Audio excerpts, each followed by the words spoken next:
Hi there, welcome to This Must Be Talking Heads. I'm Rodney, the world's best and only Talking Heads historiologist, and today we're reviewing the Record Store Day exclusive release from Talking Heads, the CBS Columbia demos from 1975. But first, something doesn't feel right. What is it?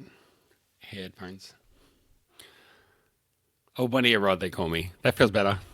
Last year for Record Store Day, there was a release called Tentative Decisions, which included mostly demos and some live tracks. Really notable for including Psycho Killer and Warning Sign by the Artistics that were found on an old tape at RSD. And it came out, you probably remember, the big white cover with the black writing. So that included a lot of demos and things. Obviously after that came this, the Tentative Decisions 3 CD package. And this includes that other release, including the songs that were on the little Artistics 7-inch. Then disc 2 of the 3 was this release, the CBS Columbia demos. So this package, if you have that, includes all of that. It's just whether you want to get it on vinyl or not. That's what the Record Store Day release was about. Before we move on from this release, it's also worth mentioning that that includes a disc 3. That includes the show from live at Max's Kansas City in New York, October 9, 1976, and live at the Jabberwocky Club in Syracuse, January 22nd, 1977. Not planning to review those shows as part of this, but that's to say, if you haven't picked up this package, absolutely worth it. I'll come to the actual packaging on this release and the new release in just a second, but for the first time really, with the More Songs About Buildings and Food digital box set and this digital box set, I feel like we're sort of reaching a point where the digital box sets are just as compelling, if not more compelling, than the vinyl releases. So if you're someone who collects both, that's fine. If you're someone who collects all digital, that's great too. If you're someone who only collects records, you technically are missing out. So it's probably worth looking at the digital box set before you make your choice. If you are a ride or die vinyl collector, you may need to get both to get everything, I'm sorry.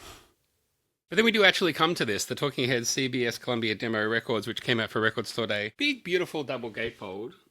And I mean, just to take a second to reflect on some of the artwork on this, you might look at the outside and think that's a bit on the plain side. And the Tentative Decisions record was also, I think, deliberately on the plain side. I guess partially because the band at that time didn't have a strong visual identity. Even after 77 came out, you could argue they still didn't have a strong visual identity. So the packaging sort of reflects that in a way. But also, that said, it's not like no care or thought was put into it. Even looking at the outside where I was like, well, this is really a treat for my ears more than a treat for my eyes, so whatever. But then opening up the packaging and seeing the thought and care that's put into the design of the internals really makes me feel like it's a rewarding experience to buy these things and open them and sit with them and look through them as you're listening to them, or revisit them, put them up on a cupboard and pull them out another time to have a look through and just enjoy the experience, the physical experience of going through these packages. So I didn't want that to go unremarked. That goes for the Tentative Decisions digital pack and this new Record Store release for the CBS Columbia demos. But onto this release specifically, although it wasn't really listed on the list of releases that were coming out in Australia for Record Store Day, I did just venture out in the hopes and out of curiosity that something might turn up somewhere. Most of the stores I went to on the day had a plentiful supply, even here in Australia. So I'm sure that if you wanted to get a copy of this one, you did. And I had people messaging me later in the day saying, hey, Rod, I don't know if you've got one of these yet, but I'm at this record store and they've got one. Do you want me to get it for you? And I was able to say, look, thank you. I appreciate that, but I actually do have one. And if you didn't want to get a copy, that's okay. And you might be watching this to work out, well, what was it? But if they're still floating around and you're curious and you want to pick one up, I still think it's worth it.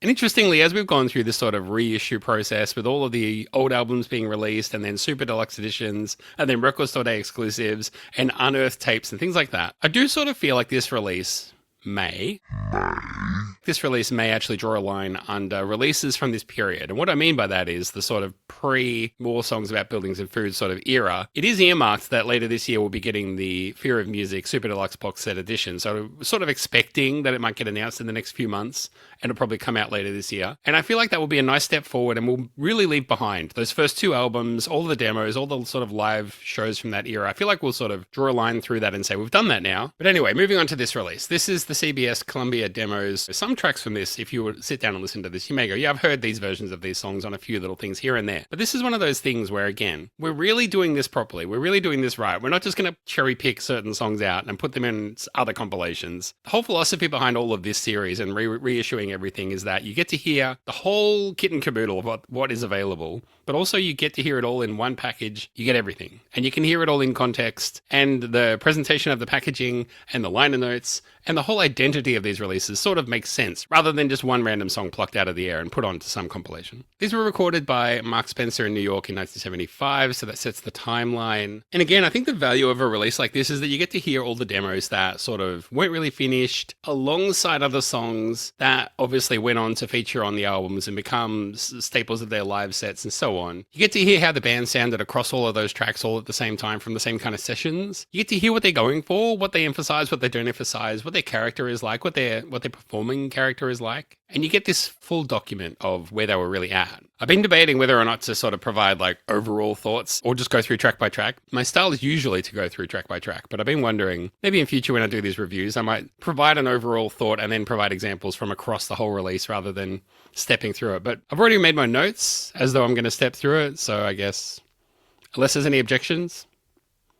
Beautiful. So we've got 2 discs on this. Again, they're cut at 45 so that they spin really fast. It's designed to hypnotize you into liking the record. No, just kidding. It sounds obviously much clearer and much better. Higher fidelity, the faster it spins is usually how it works. There's 2 LPs, about 4 songs per side. There's one side with 3 songs, but more or less 4 songs per side. So you get about 15 songs on this release. Side A kicks off with Psycho Killer. This version is a little bit softer. It's a bit looser. They haven't really locked into that sort of metronomical and clinical form that characterizes the version that you hear on 77. And it's not that Chris isn't like playing in time. He is. You know, it starts with some kind of loose drum hits before things kick right in.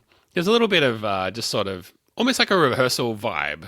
And of course, these are demos. And that's not to say that these are rehearsals. These are demos. And when you record a demo, any band will tell you, you take it seriously and you want whoever listens to that demo to treat it seriously. Like, they're not fucking around. When someone listens to your demo, you want to make a positive impression. But it is a little bit loose. That's all I'm pointing out. But still very good.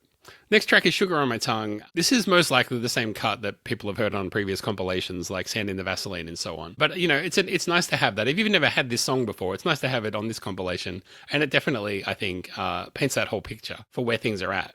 And then following that is Thank You for Sending Me an Angel. It's already in its sort of fast and galloping kind of form. It's a demo, so it doesn't quite sound as snappy as the final version. But of course, it's an interesting and great and boppy listen. So I really enjoyed it. Rounding out side A, I Want to Live. And again, this is the same kind of cut that you might have heard on something like Sand in the Vaseline. Talking Heads has obviously a lot of newer fans, a lot of younger fans. I don't know when I say, oh, you'll find this on Sand in the Vaseline, or you might have heard it, whether people understand what that even means. But if you know what I mean, like, what is the abbreviation? IKYKY? YK? IYKYK? Yeah. I mean, if that thing, then you know that thing. I could definitely imagine, though, there would be some young fans who have heard maybe the albums, definitely know all the big songs, might have seen David live recently and are checking out releases like this and putting it on and going, oh yeah, I Want to Live. Well, never heard that one before. And this could be people's first time hearing those kind of songs, and that's always exciting. But that rounds out side A, a good kickoff. Side B, I wish you wouldn't say that. This is a really neat version. It does sound to me like David's on his 12-string bullshit again with a little bit of an effect on it. So, you know, that's cool, whatever. I said David's on his bullshit. I mean, I like it. It sounds good. Despite the fact that this song never really came out on a studio album, there's a few different versions of the song floating around from different demo sessions and different production efforts. One of them has a really big sound at the end with lots of layered vocals. That's not this one. This one just sort of kicks along and then it just sort of comes to an end. Then we've got The Girls Want to Be with the Girls. This one really kicks in right from the start. This is a very spirited performance. This one might be still a little bit newer for them, so it might still be very fresh for them. And but I just noticed, man, they're really belting this one out. David's vocals still doesn't quite have the power or confidence that later versions of this will benefit from, but it's still, you can tell that the passion is still there. Chris on this one is really bashing his kit hard, like he's working through some issues or something. And the song sort of ends with some big hits from him. He really punctuates it, and it's a great performance from him on this version of this song. Then we've got Who Is It? And we all love Who Is It? We all adore Who Is It? We all know it. This version is one of those versions where when there's the little pauses, they drag out the break a little bit more, the little stop-start when the band just stops on a dime. And it shows how tight they are, even in 1975. Even though I think the album version is probably like the ideal form of this song, I like how they drag out the little pauses just that little bit longer on this version. It is neat. It does work. And I made a little note that David is singing the sort of who is it, who is it, who, and it has that extra bit of rhythm, I suppose, as opposed to the later version, which is just who is it, who, and that seems a little bit smoother. So I don't know why the smoother version works. It's a little bit more choppy, adding these extra little words and syllables in this version. Then rounding out side B, With Our Love, another song that's sort of like maybe underappreciated. That might have been a little bit of a newer one for them at that time too. The only note that I made, I mean, it just sort of kicks along. It's the version that you know. It's already there. But the thing I noticed is that it does seem to be that David is tightening and constricting his vocals when he's like, he's not using a modulator or any kind of pedal, I don't think. I think he's just doing it with his throat and his voice, which I sort of always assumed, but I'd never thought about it. And then listening to this made me realize, I've never thought about this. Is he using some tool to help him achieve that, or is he just singing it? But I think listening to this sort of confirms for me that he's just singing it. Side C, Stay Hungry, crazy guitar effects pedal. I'm no expert when it comes to this stuff. I spent about half an hour trying to Google, like, what effects pedal was David Byrne using in the mid-70s? I don't even know if flange is the right word, but it sounds like it might be some kind of flange effect. I did see something that said, in Stop Making Sense, you can see that David uses a flange pedal. I was like, well, that's great, but was he using that in 1975 or not? Gearheads, hit me up in the comments or email me or whatever.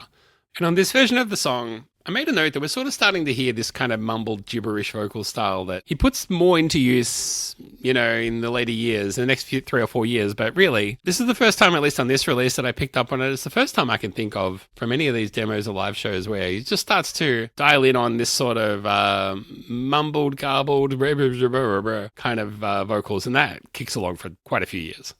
Tentative Decisions is next. No notes from me about this one. It's a nice version of the song. It's a demo version and it's nice. Side C ends with Warning Sign. Strong version. You can hear it's a little bit of a band favorite, I think. You can hear how far it's come, even in 1975, compared to the version that we had on the other release from 1974 by the Artistics, where that was a real sort of sketch. It was like a sketch of a song. Now it's really standing on its own 2 legs. And this is only a year and a bit later. So yeah, really impressive. I'm Not in Love. This one's upbeat. This one's really good. This one has longer breaks during the I'm not in love sections.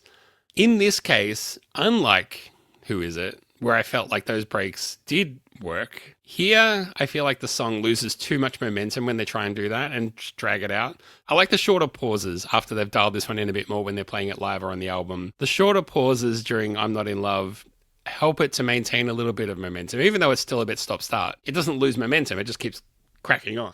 That's just my opinion. I don't even know how to wear headphones, so don't listen to me. Then we got The Book I Read, no notes from me, sounds great. Love Goes the Building on Fire, really well-formed version. It doesn't have the production embellishments of the finished single version. No horns, no strings, no whatever. But it's a nice version. It sounds good. I enjoyed listening to it. And we are with No Compassion. Even this early demo version still has that sort of rhythm shift that No Compassion is kind of characterized by. It's really cool to hear this version where they change from a sort of upbeat tempo to sort of a slower, more pronounced kind of tempo, but the change is really pronounced. So it's really, everything's going to stop and then we'll go into a slower tempo instead of a sort of transition where we have this sort of big guitar chord ringing out and that drags you from one tempo into the other tempo, which I sort of prefer in the final version of this. So it's interesting to hear that they kind of knew what they wanted to do. I just think maybe hadn't quite dialed in exactly how they wanted to handle that shift. Chris still knocks his sticks together to count in the new tempo so that everyone can pick it up and catch it when it's time to crash back into it. And then like that, with No Compassion, we're done.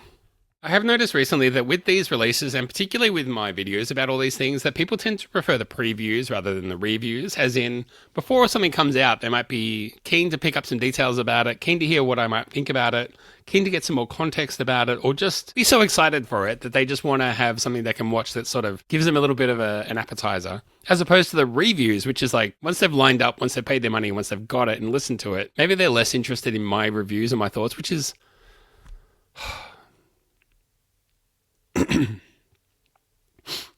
I'll be fine. Weird random thought that I had the other day was, I wonder what Talking Heads songs would make good horse names. So if you were like at the horse track and listening to the announcer call all the horses, let's have a quick look through this track list and see which Talking Heads songs might make good, interesting horse names. Can we see Sugar on My Tongue being a horse name? Probably. Thank you for sending me an angel. It's a mouthful, but what horse name isn't? I Want to Live, maybe not so much. That's a bit of a downer. I Wish You Wouldn't Say That, potentially. Very confusing to be a horse name. Who is it? And across the finish line, winning the race is who is it? Well, who is it?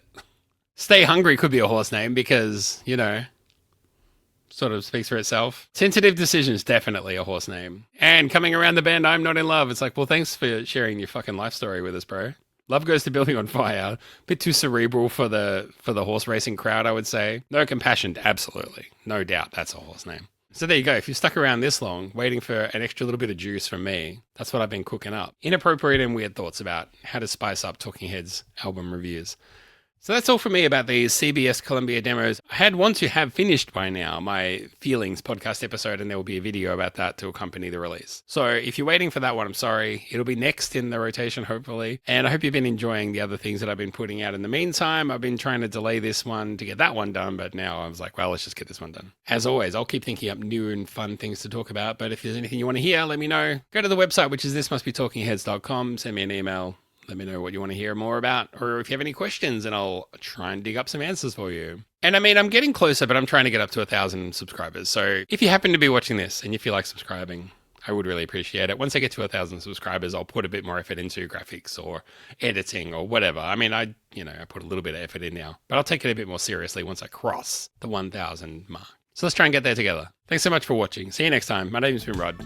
Happy listening. Take care.